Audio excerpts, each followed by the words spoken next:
Bueno, pues ya estamos aquí. Estamos con novos convidados, don Rogelio Martínez, ¿qué tal está? Moi ben, moi bueno. Vilo, ¿qué tal? Boas noites.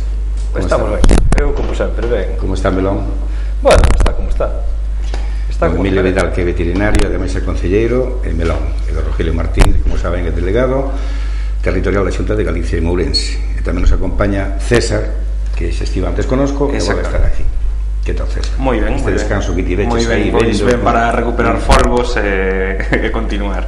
Ti que eres un home que moi ben, por que non me lees este encabezamento, se eres tan amable? Sí, home. Sobreseída la acusación de fraude contra el delegado de la Xunta en Ourense. Non legas máis que xa temos aquí. Ahora que non. Non, Rogelio, sobreseído tal e como se pensaba. Non se pode dar unha enhorabuena nin nada porque todos sabemos a que veo esas denuncias. Tanto... Sí, o que pasa é que todo se pensaba, pero levamos 6 anos utilizando esa denuncia para facerme daño políticamente, para facerme daño personalmente, para facerlle daño ao meu partido e para facerlle daño incluso ao propio presidente da Xunta de Galicia por haberme nomeado delegado da mesma en Ourense. Eso é a realidade. E deste asunto gustaríame falar, como durou 6 anos, creo que merecía falarse do tema con certo tempo e quero aproveitar para desde aquí, a través de Telernoia, pois ofrecerme a un debate con quen presentou a denuncia e cos que despois de presentar a denuncia se uneron á mesma cando lles interesou un par de anos despois cando había unha elección municipal. E como eles siguen estando aí, como eles ademais son concelleiros do Concello da Arnoia, que foron, despois deixaron de ser, pero agora volven ser, que mellor poñer un día encima dunha mesa sin acritud, como dicía o Alfonso Guerra hai moitos anos, pois ser capaces de falar dese tema, a ver se alguén é capaz de explicarme por que se presentou esta denuncia. É porque se presentaron sucesivos recursos, é posiblemente porque se presente un novo recurso dentro dunhos días, hasta que isto remate en unha instancia superior que non quepa recurso, que é o que, se seguen por ese camiño, pasará, e pasará máis cedo que tarde. Esta é a realidade. Serán os mesmos do tanatorio, digo eu. Son os mesmos, claro. Son da mesma camarilla. Dixo unha persoa aquí antes de vir aquí ao sitio de Telernoia, comentando na rúa con un señor daqui digo, ben, Telernoia, dicía el, son os mesmos gaiteiros sin gaita. É dicir, tocan e non saben o que tocan. Denuncian sin saber o que denuncian, porque despois a xustiza por lle dá razón, por lo tanto é gaña de tocar, pois eso, que non vou dicir por respeto a todos vostedes, pero que xa me entende, non é outra cousa. Ademais, aquí, o obxectivo, o punto, o que todos apuntan, é precisamente a Rogelio Martínez. Non é que fixeran e deixaran de facer, porque todo queda despois en mentira, que non é ninguna realidade. É por facer mal, simplemente. A xustiza, menos mal que está aí, e de momento, pois, está funcionando, e, por lo tanto, dá razón a quen lle corresponde. E punto. Pero eles poden seguir tocando esa gaita que non teñen.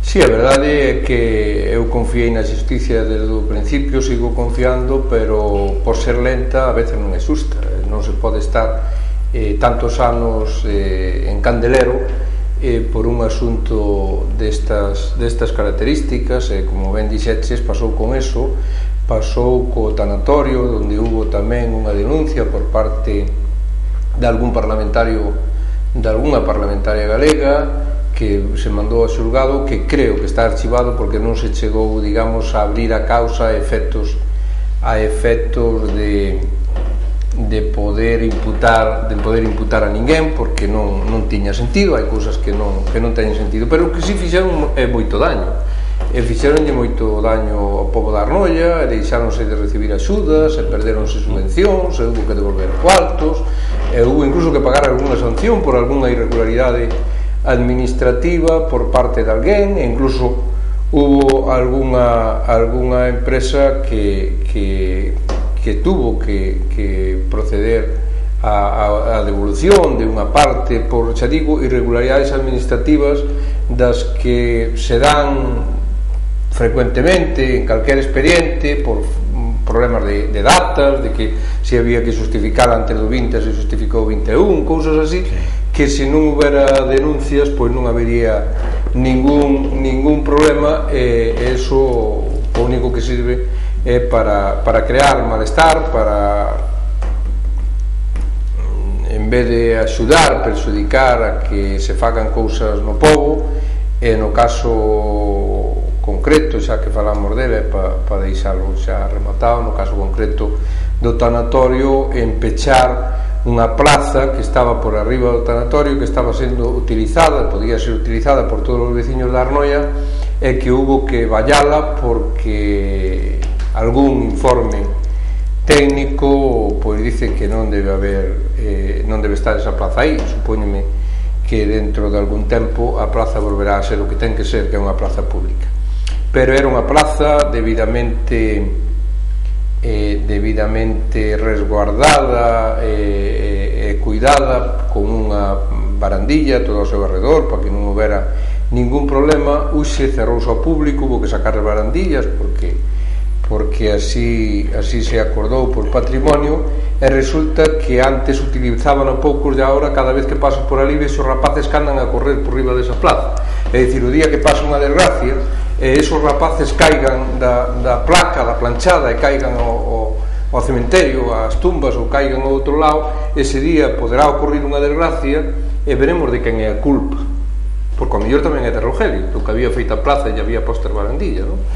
E esta é a realidade, e este é o que pasa. Mas eu teño aquí o que cousa... pasa en este pobo. Desgraciadamente, o único que hai detrás de todo isto é unha cousa que se chama envidia, e que non se pode ver a nadie que poida medrar políticamente. Eu xa non digo en outros aspectos, non?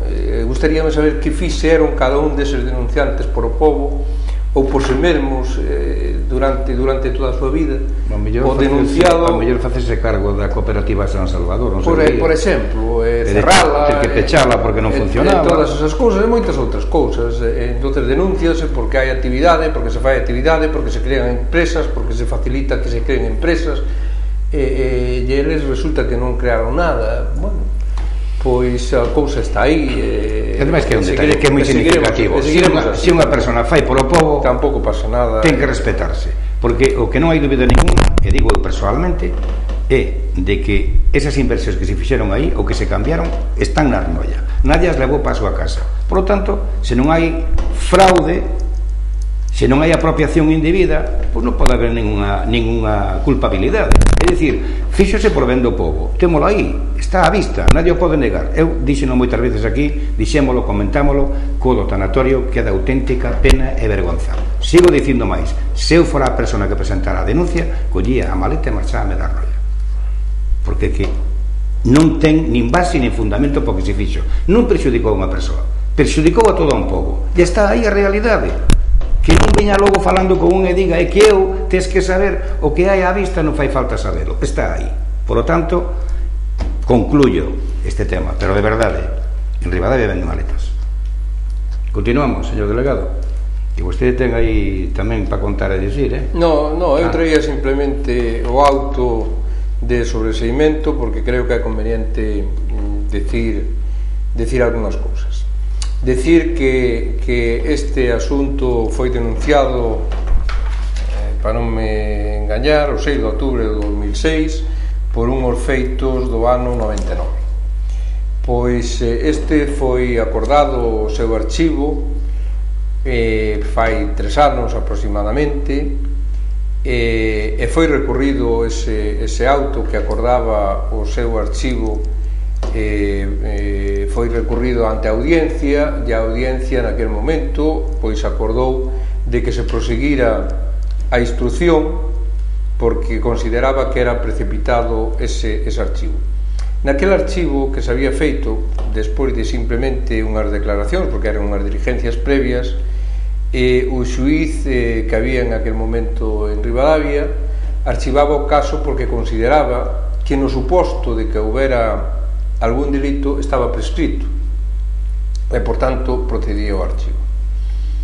Creo que, e isto mellor hai o que agradecer aos denunciantes o que houberan recurrido, porque se houbera acordado o archivo tal como se fixo naquel momento e non houbera recurso, pois sempre quedaba de que había sido archivado por prescripción e, por tanto, pois ao mellor levouno para casa, pero como denunciamos tarde, pois estaba prescrito e non puideron condenalo.